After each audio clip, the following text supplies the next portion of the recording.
There's no disputing that the PS5 is capable of some amazing graphics, but to really appreciate them, your TV needs to be set up properly. Today I'm going to show you how to make your PS5 look great on your TV. Ever since I got my PS5, I've been thinking, sure, the picture looks pretty great, but I wasn't totally blown away. I'd been thinking some TV shows and movies were looking a little funky too, so maybe it was my TV that was the problem. So I decided to start from scratch and recalibrate my TV so it works best with my PS5. Now's a good time to mention that different TVs have different settings, and the ones I end up using won't necessarily look best on your TV. And it's really hard to show on camera how these settings look in person. But if you follow these steps and judge your results with your own eye, you'll end up better off than when you started. This is a TCL 49-inch S-Series LED 4K TV. CNET's resident TV genius David Katzmeyer reviewed this model back in 2017, and he had good things to say about it at the time. So it's not the newest model on the market, but when I got it, the price was right and it was the size that I needed. Now I've got a little more space to work with, so I've been thinking about getting something bigger, like the LG OLED CXP series, a CNET Editor's Choice set, or the Sony X900H with its full 4K 120Hz HDMI port input capability and full array local dimming. But for now, this is what I'm working with. I've also got my Sony PlayStation 5. It's an entertainment console that lets you play video games and watch video content in glorious 4K and an HDR for amazing picture quality.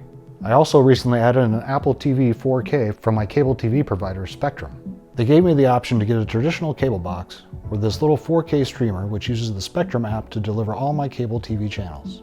The Apple TV doesn't have anything to do with the PS5, but I'm hoping the changes I make for this will make the pictures for that look better too. First things first, how about a little mood lighting? Computer, initiate TV mode. Ah, that's better.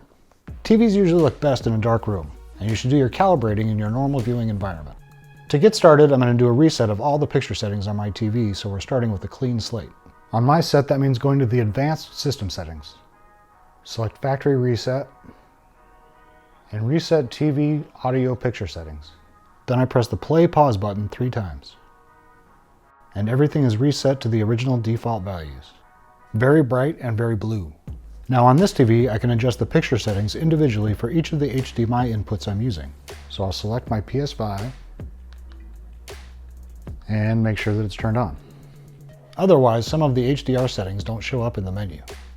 To find a good baseline batch of calibration settings, I went on my Google machine and found a site called ratings.com.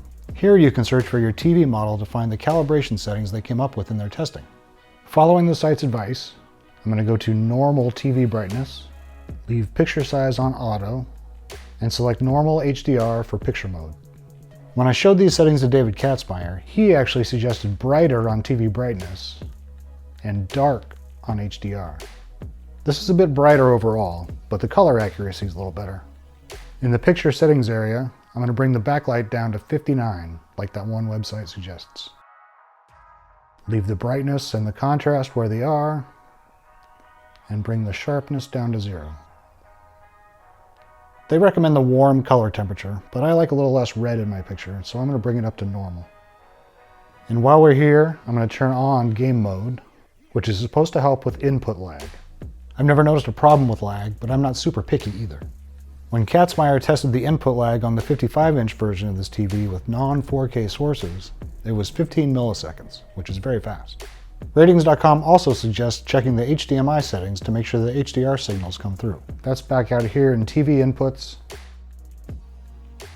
Check HDMI mode. I'll set it to HDMI 2.0, though I would assume auto could take care of it too. That's about it for the basics on the TV itself. So now let's take a look at the settings on the PS5. Your PS5 has its own built-in HDR calibration tool. We'll go over here to Settings, then to Screen and Video. Check to see that HDR is set to automatic as opposed to off, which disables HDR completely. And then adjust HDR. Wow, that's really bright. Anyway, you see that little sun thingy in the box? You want to turn the brightness up till you can just barely make that out. You probably can't really see this on camera, but I can just barely make out the outline of that little symbol. So we'll set that for the white screen. We'll brighten it up again here on this one. And then bring this all the way down so we can just barely make it out on the black screen. And we'll hit OK. Let's open up a PS5 game like Miles Morales. And wow, I have to say this looks really good. Even on this title screen, the colors are rich, but not over the top. And the light and dark spots look pretty well balanced. You can even see his fingerprints here on his headphones. But now let's get into some gameplay. And yeah, I have to say this looks pretty darn good too.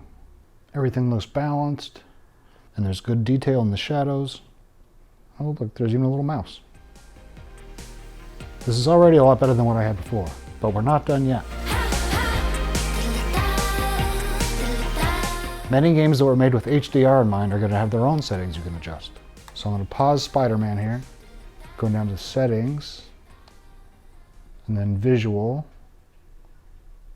I can turn on HDR and definitely see an improvement. And there are the standard brightness and contrast controls like you see in a lot of games. But other games give you even more control over how the HDR picture appears on your screen. I'd call Cyberpunk a fairly murky game in general, but turning on HDR10 makes it even more so. But if you press L3 here to get into the HDR settings, you get more granular control of the max brightness, the tone mapping midpoint, and the luminance of the user interface, which I think are basically fancy ways of saying brightness and contrast. If you decide to leave HDR turned off, you can still access the basic gamma correction adjustment we're all used to seeing. And some games have other settings that you can use in conjunction with HDR, like ray tracing, or other performance modes, to get your picture looking just how you want it. All in all, I'm pretty satisfied with my setup. Streaming shows are looking great, games are looking much better than what I had before, and TV shows on my Apple TV are looking good too. Since that's using a different HDMI port, I had to configure that input again, but that didn't take long now that I know where the settings are. So what do you think? Can you tell a big difference between HDR pictures and your regular 4K settings? Do you think it makes things better or worse, or not even worth thinking about? Of course, there are several other factors that go into making your TV look perfect for every viewing scenario. But hopefully I've helped start you down the right path. Be sure to come back here for more how-tos, and don't forget to visit CNET for more TV advice.